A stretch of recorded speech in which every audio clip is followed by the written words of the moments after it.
It's been almost a month since that brutal Arctic blast tore through Tampa and parts of Florida. But what did it really do to our fruit trees? Today, we're walking a homestead to see which trees barely flinched, which ones took a serious hit, and which ones are still fighting to bounce back. If you're growing fruit or thinking about it, you'll definitely want to see this. Let's break it down. First up, the trees that took a serious hit.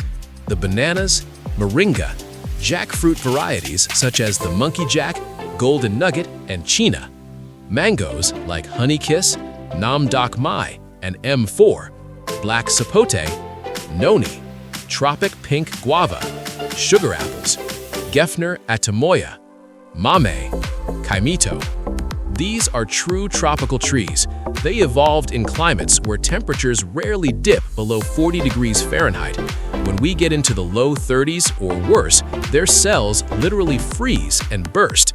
Bananas have soft, water-filled stems, which makes them especially vulnerable. Mango and jackfruit hate sudden temperature drops, and if they were flushing new growth, even worse.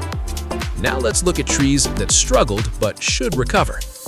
Orange sherbet mango, lemon meringue, coconut cream, papaya, coffee, starfruit, miracle fruit, Simmons avocado, neem, and peanut butter fruit.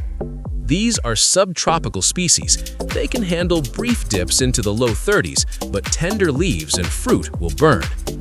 These trees survived the blistering temperatures like real champions.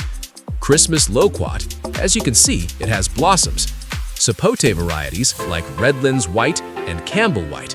Sapodilla varieties such as Silas Wood, Maycock, Butterscotch, and Alano, which have fruits on it.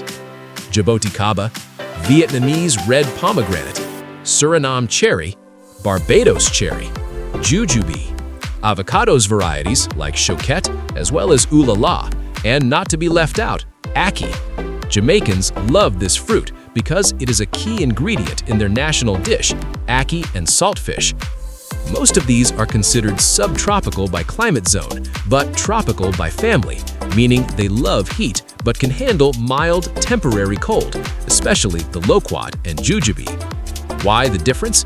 It comes down to 5 things: genetics, tree age, microclimate, duration of cold, and whether the tree was actively growing.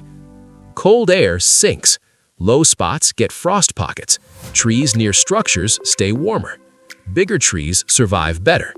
The gardeners who were proactive in covering their plants fared better than those who didn't take this step. Here's the good news though.